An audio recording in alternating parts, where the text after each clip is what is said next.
Assalamualaikum, teman Khazanah. Pernah nggak sih kalian bertanya, gimana caranya agama Islam bisa tersebar luas ke seluruh Nusantara? Bayangin aja, seorang pedagang Arab mengarungi lautan biru, membawa bukan hanya rempah-rempah, tapi juga cahaya agama yang mengubah peradaban selamanya. Nah, di episode 1 ini kita akan menggali kisah luar biasa tentang perkembangan Islam di Indonesia. Mulai dari situasi sebelum Islam datang, jalur masuknya yang cerdas, strategi dakwah yang ampuh, hingga tahap-tahap yang membentuk Indonesia seperti yang kita kenal hari ini. Mari kita mulai dari awal. Sebelum Islam hadir, Indonesia, atau yang disebut Nusantara, sudah memiliki peradaban yang sangat kaya. Masyarakat Indonesia kuno menganut agama Hindu dan Buddha yang tersebar di berbagai wilayah. Kerajaan-kerajaan besar seperti Sriwijaya dan Majapahit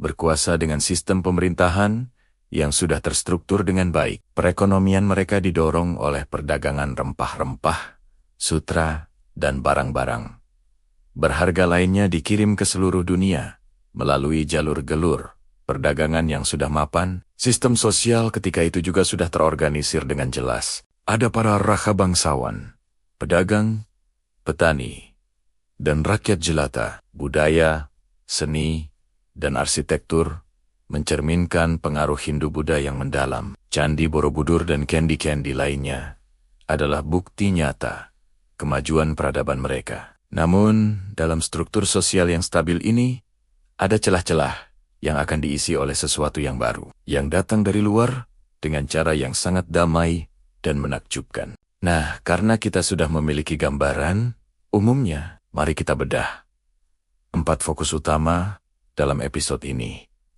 Mulai dari kondisi Nusantara, jalur masuknya Islam, strategi dakwah yang digunakan, hingga tahap perkembangannya secara utuh. Kita akan mulai dari subjek pertama.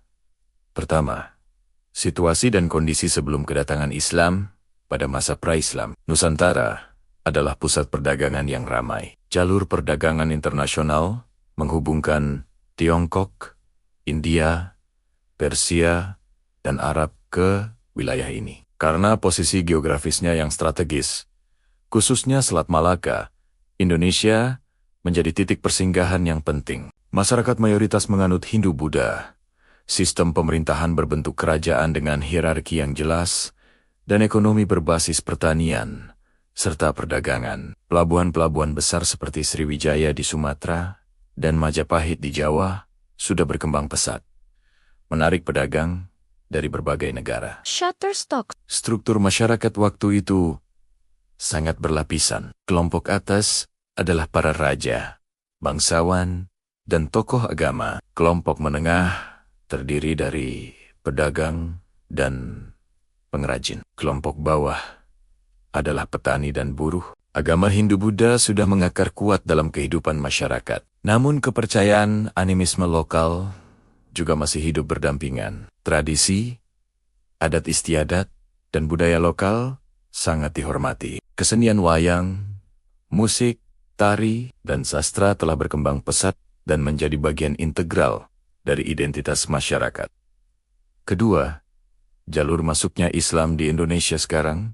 Pertanyaan seriusnya adalah, bagaimana Islam masuk ke Nusantara? Ternyata bukan melalui peperangan atau paksaan, tapi melalui perdagangan. Mulai dari abad ke-7, Masehi, pedagang-pedagang Muslim dari Arab, Persia, dan Gujarat India mulai berlayar ke Nusantara. Mereka datang untuk berdagang rempah-rempah, kemudian singgah di pelabuhan-pelabuhan utama. Perlak di Aceh menjadi pintu masuk pertama karena letaknya yang strategis di Selat Malaka. Diikuti oleh Samudra Pasai, yang kemudian menjadi kerajaan Islam pertama di Nusantara pada tahun 1297 Masehi. Teori yang paling populer adalah teori Gujarat, yang menyatakan bahwa pedagang Muslim dari Gujarat, India, menjadi pelopor penyebaran Islam. Namun, ada juga teori Arab yang percaya pedagang Arab langsung dari Mekah membawa Islam.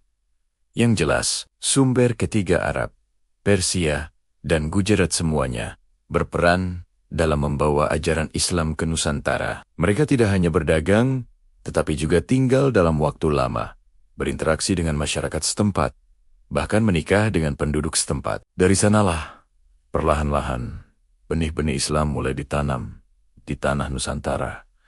Ketiga, strategi dakwah Islam di Indonesia.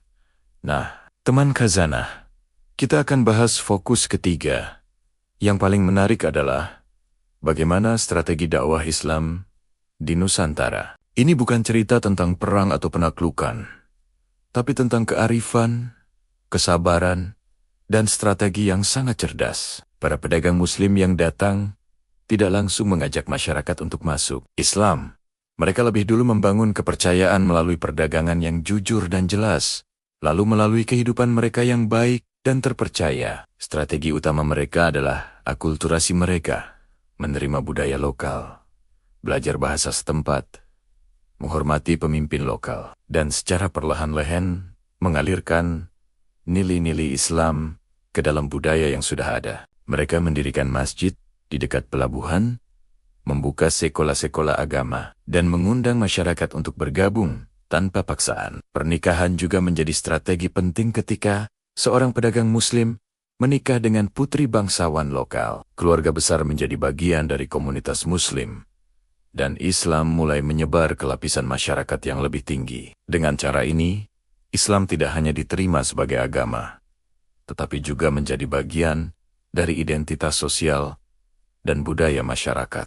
Para ulama yang datang kemudian, seperti Maulana Malik Ibrahim dan Sunan Ampel, membawa strategi yang sama, namun lebih terstruktur. Mereka mendirikan pesantren sebagai pusat pendidikan Islam, mengajarkan Al-Quran dan hadis, serta melatih kader-kader ulama baru. Mereka juga memposisikan diri di pusat-pusat perdagangan penting, sehingga memiliki pengaruh sosial dan ekonomi yang kuat. Strategi dakwah ini begitu efektif, sehingga dalam waktu kurang dari 3 abad, mayoritas penduduk Nusantara sudah menganut agama Islam. Ini adalah bukti nyata bahwa Islam bukanlah agama yang dipaksakan, tetapi agama yang diterima dengan sukarela karena keunggulan nilai dan kebijaksanaan penyebarannya.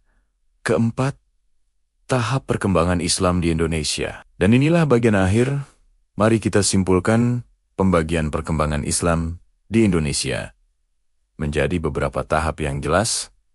Kita akan bahas satu persatu. Tahap pertama, kehadiran para pedagang Muslim abad ke-7 hingga 10 Masehi. Tahap ini ditandai dengan datangnya pedagang Muslim dari Arab, Persia, dan Gujarat yang singgah di pelabuhan-pelabuhan Nusantara untuk berdagang. Mereka tinggal dalam waktu lama, belajar bahasa lokal, dan mulai memperkenalkan Islam secara informal melalui kehidupan sehari-hari mereka. Bukti arkeologis menunjukkan keberadaan umat Islam di tempot-tempot seperti Barus 1206 m, Leran 1082 m, dan Trowulan. Komunitas Muslim kecil mulai terbentuk di sekitar pelabuhan. Namun, belum ada kerajaan Islam yang terorganisir. Tahap kedua, terbentuknya kerajaan Islam abad ke-13 hingga ke-16 Masehi. Ini adalah tahap yang paling transformatif. Kerajaan Islam pertama di Nusantara adalah Kerajaan Samudra Pasai di Aceh 1297 m, diikuti oleh Kesultanan Demak di Jawa 1478 m, dan kemudian berbagai kerajaan Islam lainnya di Sumatera, Sulawesi, dan Maluku. Tahap ini ditandai dengan munculnya pemimpin-pemimpin Islam yang kuat, pembangunan infrastruktur keagamaan, dan perluasan wilayah kekuasaan melalui jalur perdagangan dan diplomasi. Sistem pemerintahan mulai terintegrasi dengan nilai-nilai Islam. Tahap ketiga, pelembagaan Islam abad ke-15 hingga ke-17 m, dan seterusnya. Pada tahap ini, Islam sudah menjadi bagian integral dari struktur pemerintahan, hukum, pendidikan, dan budaya masyarakat. Pesantren-pesantren berkembang menjadi pusat pendidikan formal. Ulama memiliki pengaruh yang kuat dalam pengambilan keputusan pemerintah, dan syariat Islam mulai diterapkan dalam sistem hukum.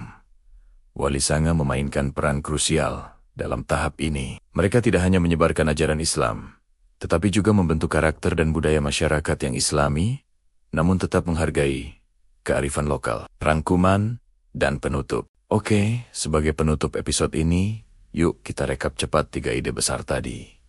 Ingat ya, Nusantara itu sudah maju banget.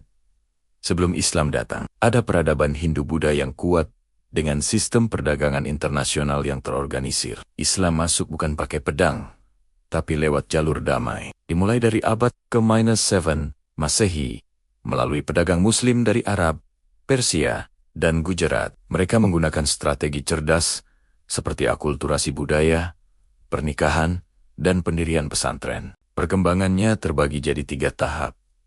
1. Kehadiran para pedagang. 2. Terbentuknya kerajaan Islam, seperti Samudra Pasai dan Demak. Dan 3. Pelembagaan Islam yang mengakar dalam struktur sosial dan pemerintahan. Lalu, apa hikmah paling berharga untuk kita di masa kini? Kisah perkembangan Islam di Indonesia mengajarkan kita bahwa perubahan besar tidak selalu datang melalui kekerasan atau konflik. Kehadiran Islam di Nusantara adalah bukti bahwa nilai-nilai kebaikan, keutuhan, dan kearifan dapat mengubah masyarakat secara damai dan berkelanjutan. Dalam dunia modern hari ini, ketika polarisasi dan konflik begitu mudah terjadi, kita bisa belajar dari strategi dakwah Islam kuno yang menghargai keragaman budaya, terbuka terhadap perbedaan, dan fokus pada pembangunan karakter manusia. Teman Khazanah, kalau kalian suka dan merasa terbantu dengan cerita episode 1 ini, yuk langsung aja like, subscribe, dan